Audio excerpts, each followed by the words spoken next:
Acá brevemente podemos hacer mención a algunos pasajes de cómo fue la planificación y el desarrollo de las técnicas urbanísticas a lo largo del tiempo. Se habla de un urbanismo ibérico primero, las primeras cuadrículas, la zonificación que viene del derecho alemán, esta clasificación del suelo en determinadas zonas para determinados usos, como una técnica también de intervención estatal. El FOT y el FOS son las técnicas también en las cuales se fija hasta dónde se puede construir o desde dónde se puede construir, es decir, nosotros tenemos que en determinadas zonas se puede construir dentro de un espacio. Les pongo un ejemplo, si ustedes, por ejemplo, son propietarios de un terreno de 500 metros cuadrados, el municipio, según la zona, va a fijar que la construcción sea desde un perímetro que no se sobrepase, es decir, que no, esos 500 metros cuadrados no son edificables, sino que solamente son edificables, por ejemplo, qué sé yo, 300 metros cuadrados, y que después hay que dejar un espacio en todos los lados, de enfrente, en costados, en el fondo, etc. Y después la otra es la zonificación de altura, ¿hasta dónde se puede construir? ¿Dos pisos, tres pisos, cuántos metros? Bueno, ese es el FOT y el FOD, el factor de ocupación total y el factor de ocupación del suelo. Esta es la técnica tradicional. En los últimos años se habla de un urbanismo moderno, digamos, en los cuales hay un espacio público, de reglamentos, los usos de los espacios públicos fueron fijados de un modo diferente. Pareció el concepto de Smart City, que capaz lo habrán escuchado, que tiene una implicancia fundamental con el ambiente. Y la Agenda 2030 y la ciudad sostenible. La Agenda 2030 nosotros tuvimos oportunidad de verla, la tienen que saber bien para el examen final, porque fija un montón de reglas y habla de ciudades resilientes, unas ciudades amigables con el ambiente. Es decir, que en la planificación de una ciudad se tome en cuenta la perspectiva ambiental, lo cual va a implicar una serie de grandes cambios. Esto va de la mano con una visión de la planificación que ya no es como técnica de intervención estatal, vertical, centralizada, sino de ver la planificación como derecho. Es decir, que la planificación sea un derecho del habitante. Es decir, que uno, digamos, cada uno de nosotros tiene el derecho a exigirle al Estado una planificación adecuada con el ambiente. Esto lo reconoce indirectamente la Constitución de Neuquén. En el artículo 77 dice que la acción del gobierno en cuanto a la promoción económica y realización de la obra pública responderá a una planificación integral que contemple todas las relaciones de interdependencia de factores locales, regionales y nacionales. Esa perspectiva implica que los ciudadanos tendrían el derecho subjetivo de exigir al Estado una planificación adecuada y que el Estado sería responsable por esa planificación. Neuquén le dio importancia a la planificación. Neuquén como provincia, digo, instituyó un organismo específico que es el COPADE, un organismo constitucional, es decir, que está, un organismo, no, perdón, un ente que está establecido en la Constitución y que como tal eh, está encargado de estas acciones. ¿Cuál es el segundo punto, digamos, de la planificación como derecho? Que es la visión o el procedimiento, en una etapa procedimental para la planificación debería incluir la participación ciudadana, no que se tome desde una suerte de delito, de esfera grande, digamos, en ese punto, cómo se zonifica el suelo, por ejemplo, o cómo se hacen estas ordenanzas, sino que den entrada a la participación, que haya canales de participación. Por ejemplo, yo vivo en un determinado barrio y resulta que sale una ordenanza que dice que se modificó la zonificación y que a partir de ahora no se va a poder construir hasta determinado tiempo. Bueno, yo jamás me enteré, nunca supe, se me dio aviso, o si se dio aviso, ¿cómo participé yo? No, bueno, ese es el cambio de perspectiva de toma, que se pueda intervenir en esas decisiones de algún modo, digamos, bajo determinados canales. Luego, la gran modificación que se hizo con la Constitución del 94 y esta inclusión del ordenamiento territorial ambiental del territorio implica un cambio sustancial de perspectiva, porque ya la planificación no solo que excede, digamos, o sale de algún modo del nicho que es el municipio para verla integralmente de algún modo adecuado con el ambiente, sino que incluye la participación ciudadana a través de los canales. Participación e información ciudadana. Y en algún punto, en líneas generales, tiene que ver con esta noción de democracia dialógica de la que habla Gargarella, que es un autor de derecho, un sociólogo famoso, y que habla justamente de esto, de que una democracia más fuerte implica un diálogo entre todos los habitantes y que las decisiones no sean tomadas por parte de una élite gobernante o por parte de determinados núcleos de poder, sino que el ciudadano pueda participar en eso, que las grandes decisiones tengan la instancia de participación.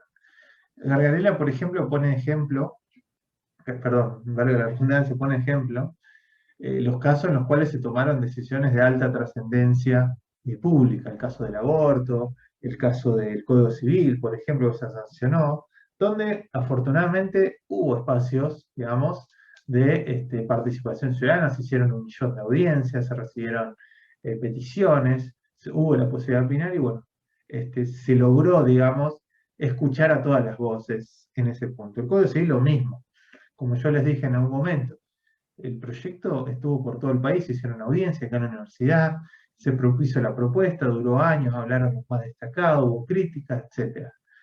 Eso es bueno. Bueno, ¿por qué en el plano urbanístico existe esto? ¿Están los canales para esto? Bueno, esta quizás sea la pregunta que nosotros nos tenemos que hacer. La Smart City, como decíamos, o la ciudad inteligente son un buen punto para pensar esto en ese sentido. Acá en la Smart City hay una medición de la movilidad urbana, se impulsan los transportes limpios, como decíamos, las bicicletas, los autos a la vez, se trata de planificar la ciudad de un modo inteligente, digamos, que haya menor circulación de automóviles o que los circuitos para eso impliquen una menor combustión de dióxido de carbono. Se trata de hacer un ahorro energético, el uso de energías renovables, los biocombustibles, el fomento de la producción de energía, el fomento de los espacios verdes y la participación ciudadana, como decíamos. El concepto de Smart City es un concepto bastante avanzado. Hay una tesis súper interesante de una autora española, Carlota Fagioli, por ejemplo, que, bueno, quien le interese el tema se lo puedo recomendar, porque la verdad que es un tema muy interesante el de de las ciudades inteligentes de Smart City. De algún punto de crítica muchas veces se señala que hay un documento también de la CEPAL donde se dice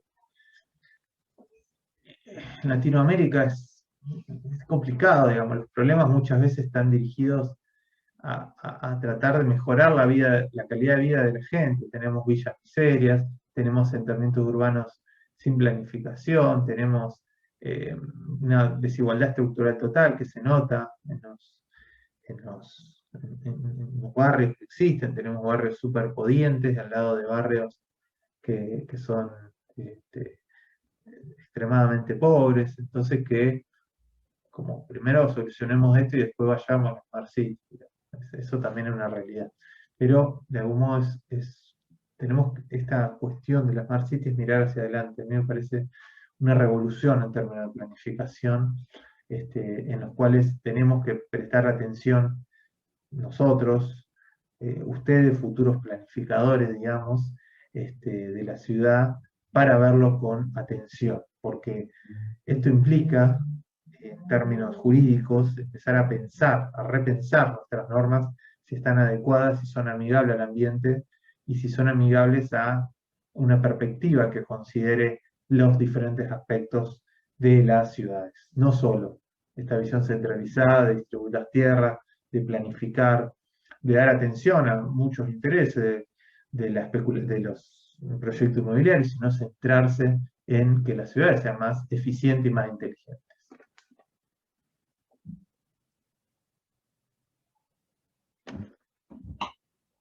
Bueno, rápidamente vamos a ver lo que son las categorías del suelo. Bueno, acá tenemos diferentes categorías. Podemos hablar de suelo urbano, suelo urbanizable, no urbanizable y suelo rural. Suelo urbano es aquel donde ya existe, digamos, la construcción, ya está construido, ya existen las edificaciones. El urbanizable es aquel suelo a transformar física y jurídicamente a fin de construir una nueva ciudad. Son aquellos suelos que van a estar destinados a una planificación. Nosotros podemos tener vista diferentes terrenos, diferentes territorios donde podemos ver esa planificación. El suelo no urbanizable, en cambio, es aquel suelo donde hay un régimen jurídico diferente en el cual está destinado a proteger ese suelo, sea porque porque hay una cuestión ambiental que se quiera preservar. En el caso de los bosques nativos puede ser un claro caso, digamos, donde se trata de preservar ese lugar, no está destinado a urbanizaciones, las áreas protegidas, los espacios verdes protegidos, suelos donde no se los preserva porque hay peligro de aluvión, por ejemplo, etc. O son inundables, etc. Y después el suelo rural, que es aquel suelo donde a veces se define por exclusión, aquel destinado, aquel no urbanizado, aquel no destinado a urbanización que se preserva para las actividades agrícolas, pecuarias. Neuquén es un caso especial, como decíamos, no solo porque tiene un régimen normativo bastante amplio. Nosotros tuvimos la oportunidad de ver en la clase pasada lo que hace al PUA, al Plan de Ordenamiento Ambiental Territorial, algunas nociones de la Carta Orgánica y algunas otras ordenanzas que son importantes en este aspecto. El Código de Planeamiento define en el bloque 1, la clase pasada vimos el bloque 2 ambiental, bueno, ahora vamos a ver un poco el bloque 1, que define diferentes perspectivas de instrumentos de planeamiento, directrices urbanos ambientales, áreas especiales también, porque preserva justamente, sería el sector no urbanizable como tal. Hay diferentes instrumentos de gestión, digamos, de intervención en el suelo, control de calidad urbanística, la evaluación de impacto ambiental, las unidades de gestión territorial.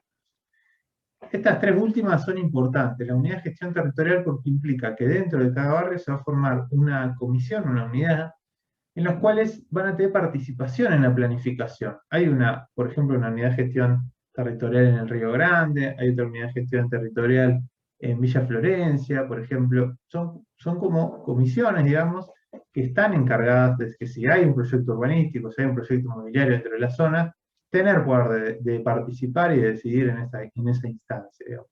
Que se escuche, de algún modo, la nueva visión de la planificación como un concepto más horizontal y no tan vertical en ese sentido, que